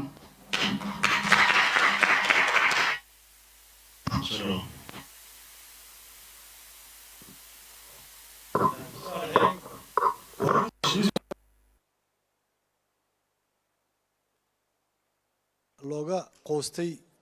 hogaankii siyaasadda ama dadka siyaasiyiinta ee Afghanistan markii ay isbixi waayeen waa sheegay adduunka meelo badan oo farageliyaha jiro hanti badanna ku bixiyay colaado sakeeye ka jireen la xaliyay dowlad iyo qaranna loo dhisay ayagoo u dhisan laga tagay jirto waxa loogu guuleysana waxa waaye waa iliidkooda siyaasadda shacabkooda inay markasta ka wacyi iyo aragti fiicnaayeen kuwa lagu fashilmay in lagu guuleysto runtii marka cadaalad darrada iyo musuqmaasuqa waa run waa waxa nooleynaya oo moogta adiga markii lagu yiraahdo hadaa maxkamad tagto oo maxkamadaas dawladda ay leedahay oo case geysato oo lagu xukumo oo qofkii ay siistay lacag bixiyo oo hadana bari asaga loo soo xukumo oo bardam adil lacag bixiso oo hadana adil lagu soo xukumo oo hadana asaga bixiyo oo hadana asaga loo soo xukumo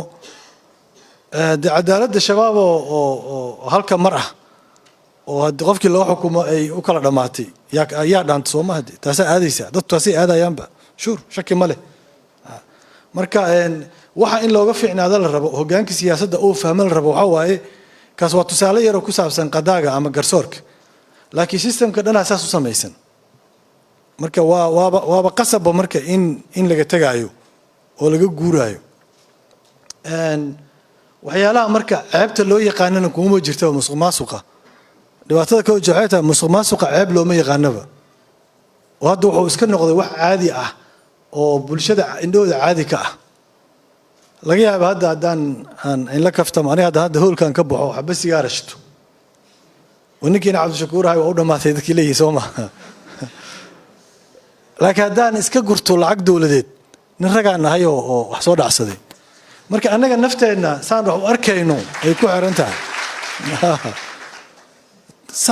فكر عرفتي هو مهم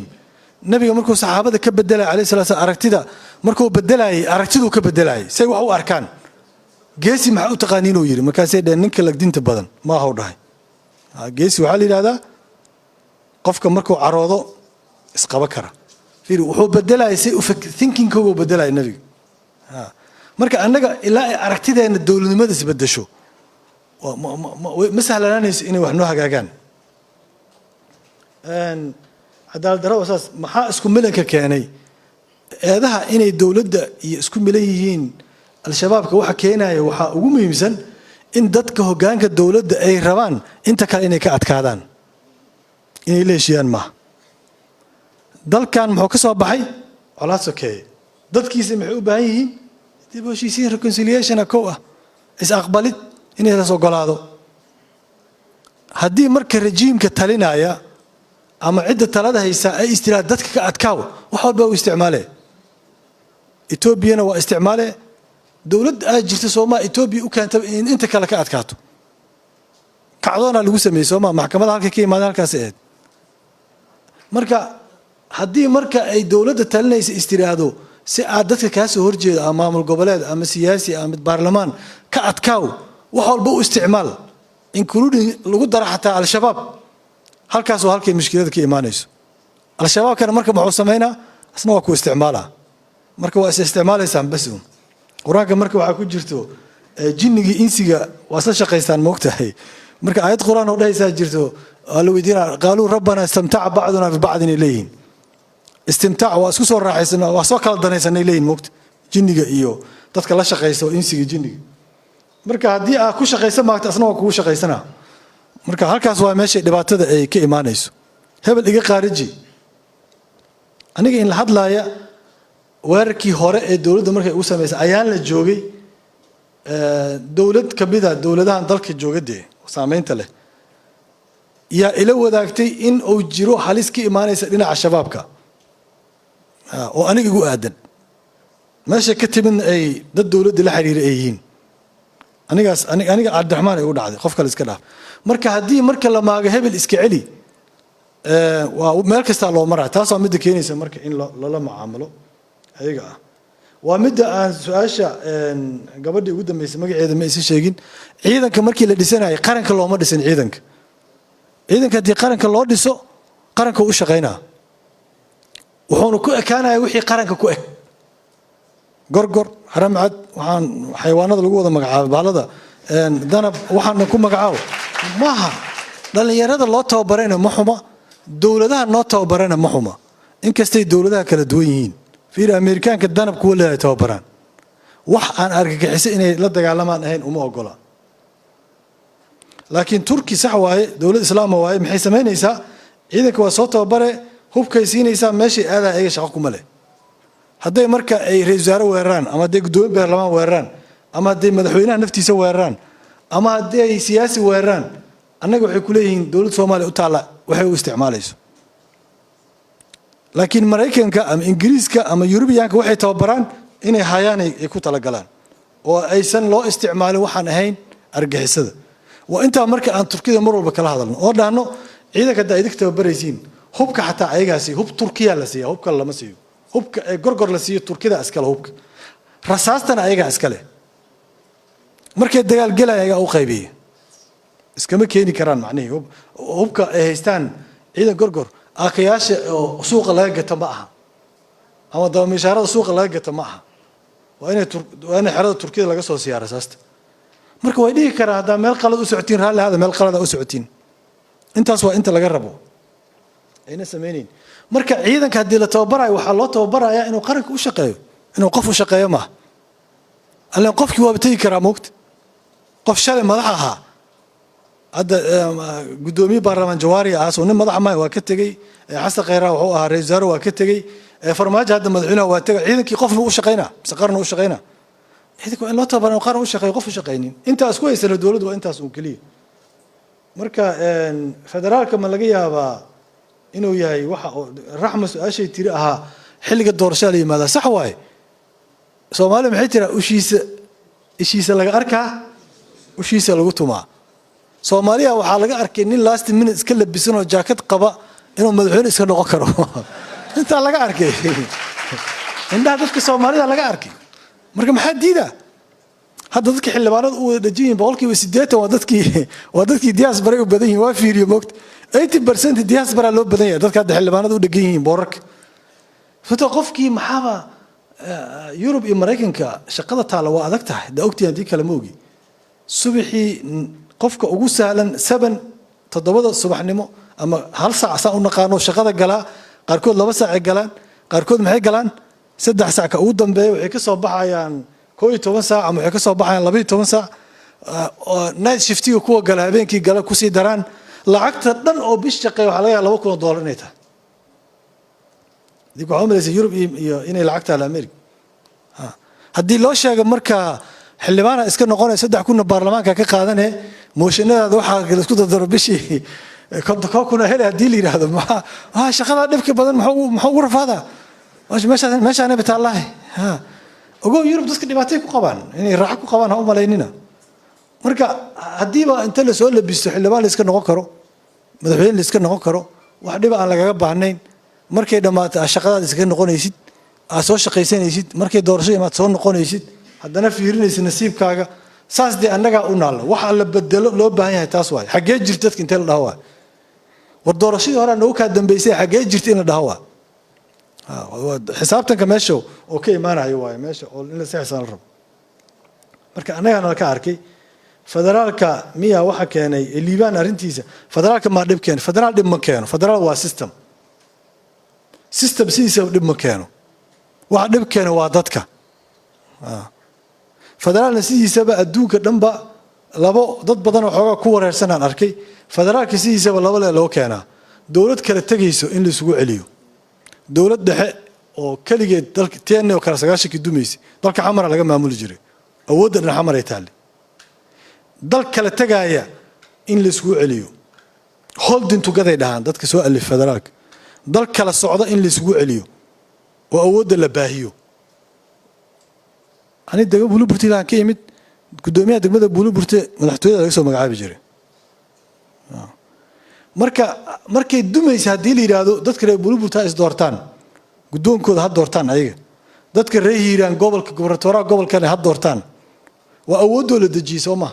marka federaalka ama dalka la isugu haya ama dal kala tagay sida loo kala isugu keenaa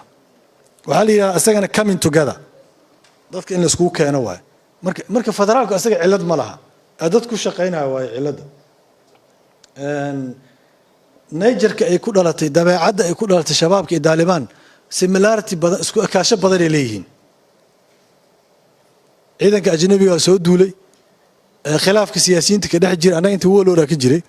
xagga nafteeda mujaahidiintii waloor isku bedelay markii ay Ruushka iyo Mareykanka ka baxeen meeshii lagu kala adkaa dagaalkii qabooba corruption ka ha qabiilo la dhibay ha wax badan isaga midnahay oo shabaabka isay ku soo baxeen isay ku sameysmeen Taliban ayagana wax badan isaga mid yihiin inay brutal yihiin dadka u turin dadka xasuuqaan xoog ku xukumaan argagixiyaan real argagixiso waay qof hali kale inuu hal maalin kun qofood meel ku dilo oo masaakiin oo shacaba ayaga ka jira marka taasna isaga mid yihiin intaas aan ku soo gabagabeynaa su'aalaha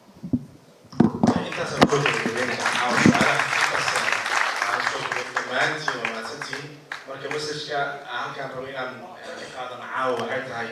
in caawa howlkan waxaa ugu badan dhalinyaro intana daawanaysa waxaa rajeynaya dhalinyarada inay ugu badan tahay inaad dalbataan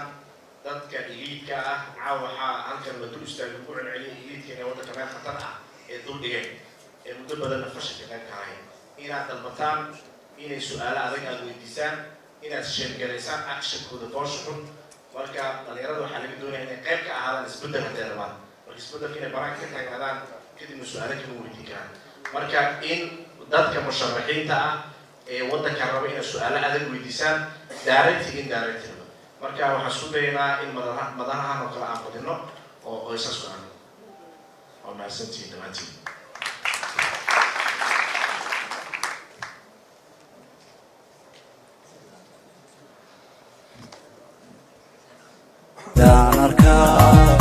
siyaasiga waqtigu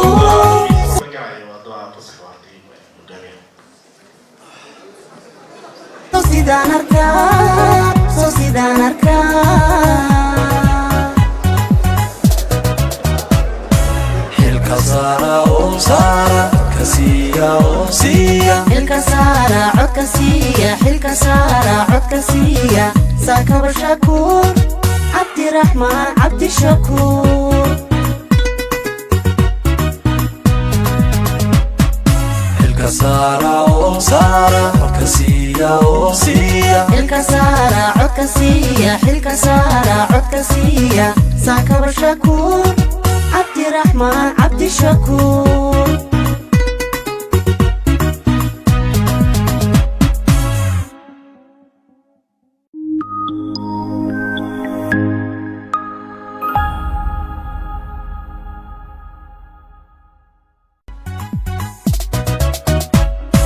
maalmaha sane dhibtu